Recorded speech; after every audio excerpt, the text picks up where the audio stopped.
Your staff is not your scapegoat. You may have seen providers do this. You may have been taught this along the way. You may have done this yourself, where the staff is thrown under the bus to keep you looking good to your patients. Your staff is not your scapegoat. Your staff are the ones that do the things that you don't want to do so that you can do the things that you love. I help healthcare providers go from bored and burned out to doing what they love. And one of the top core concepts is that structures and systems are there to support you.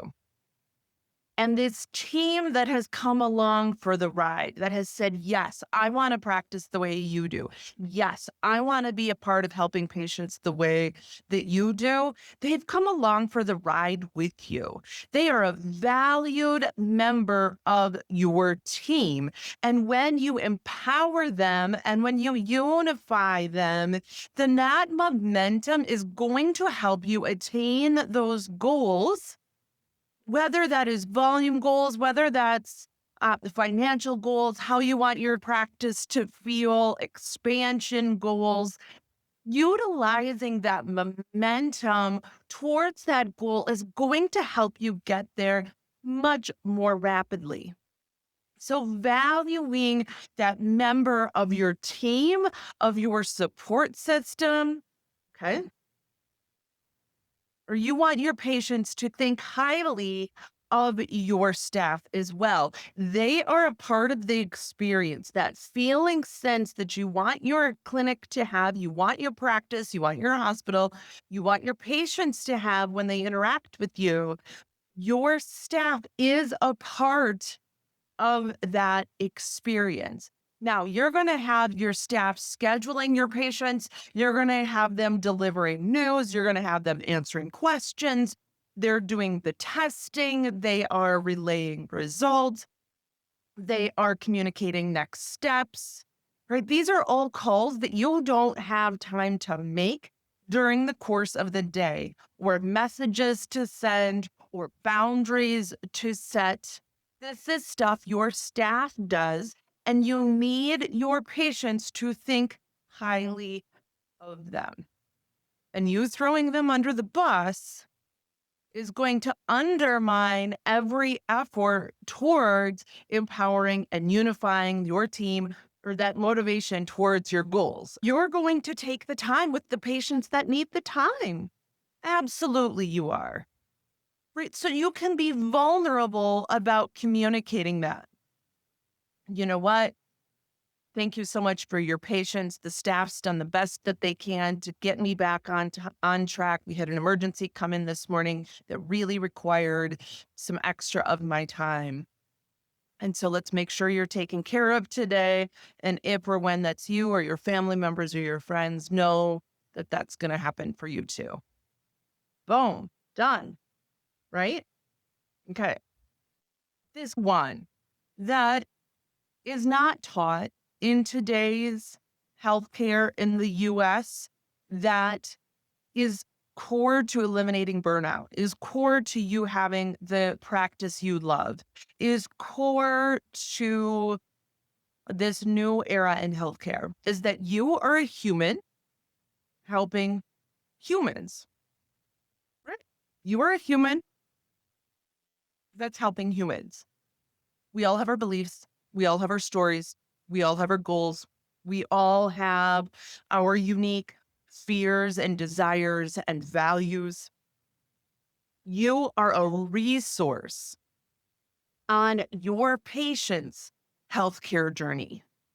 You are not their savior. You are not their hero. That's not your job. Your job is to be a resource on their journey. And how cool is that? That you'll get to be a valued resource on their journey and do what you love. You don't need to hide behind some facade of perfect, some facade of professional, or whatever beliefs you have of how you are supposed to be. Okay. How do you want your practice to feel? You're going to lead by example. If you want your staff to be a united team, then you start that. Okay.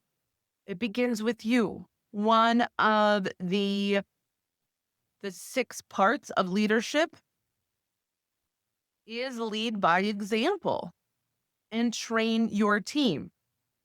So you are training them how to treat each other by how you treat them and how you speak about them with your patients.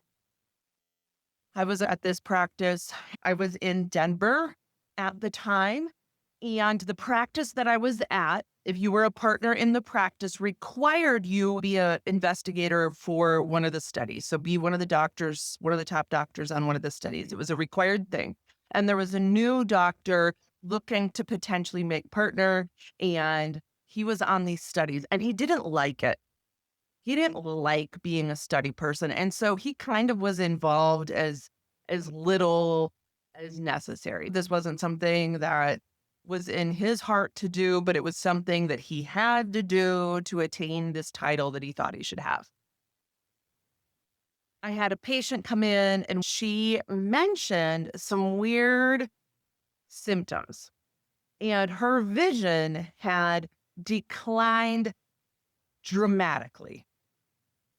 We did some initial testing. There was from her symptoms and from her history and from her pathology, it seemed to be something in her optic nerve. And so I called this head doctor and he was like, she's fine. Don't worry about it. Yeah, she has this thing. She just had a drop in her vision. And that answer didn't seem to be the right answer. She was a cute, young, bubbly cheerleader type gal. She was 24. And in Denver, those types of symptoms are often associated with a MS diagnosis or other autoimmune diagnoses. And I was concerned. So I went above his head and called a more senior doctor that was involved in her regular care outside of the trial. He ordered some testing be done. He um that showed some really significant swelling in her eye that was causing that. Now, she was sent to an even more specialist for her condition. When the test results came back from this doctor, I was the one thrown under the bus. That I hadn't documented, that I hadn't done what I should, that I hadn't, but I knew I did. The way that the testing came out, actually, it had been missed for the prior months. But what I saw, so what my testing saw was what my testing saw, it was correct, but they had missed it over the last number of months before this new problem was happening. Also, the calls that were made and were documented on the site, but not yet on the study material because I wanted the doctors involved with how that was written in the study materials.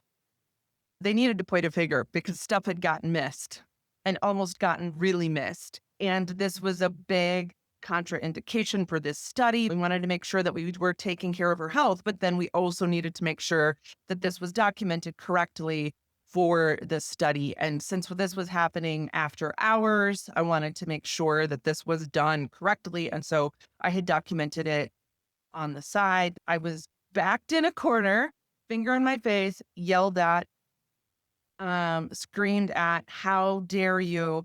You're lying. You didn't do this. How dare you miss that? And almost fired. They knew that it was potentially a malpractice issue in this case. And they needed to point a finger at someone instead of having taken ownership of it and dealt with it correctly at the time. So, to my point, you are a resource on your patient's journey. You need to do what you need to do. You want it to feel how you want it to feel. This is a team. Your staff is your team that is there to support you. Empower them, include them, speak directly with them as a member of your team, as a member of your support system that supports you doing what you love to do. Know that you're a great provider and that the decisions you're making, you've thought about them, you're choosing them, and you're able to communicate the decisions and the pieces that went into you making those decisions. You consciously make these decisions. You care. You genuinely make decisions based on how you want it to feel, what your values are, how you communicate, what your full expression is. And so allow those to stand. Have your own back. And this is a part of that. You got this. You got this. So going from bored and burned out to doing what you love. I help you make your dream practice inevitable. And this is one of the pieces of that. Okay. Brilliant. We'll see you soon.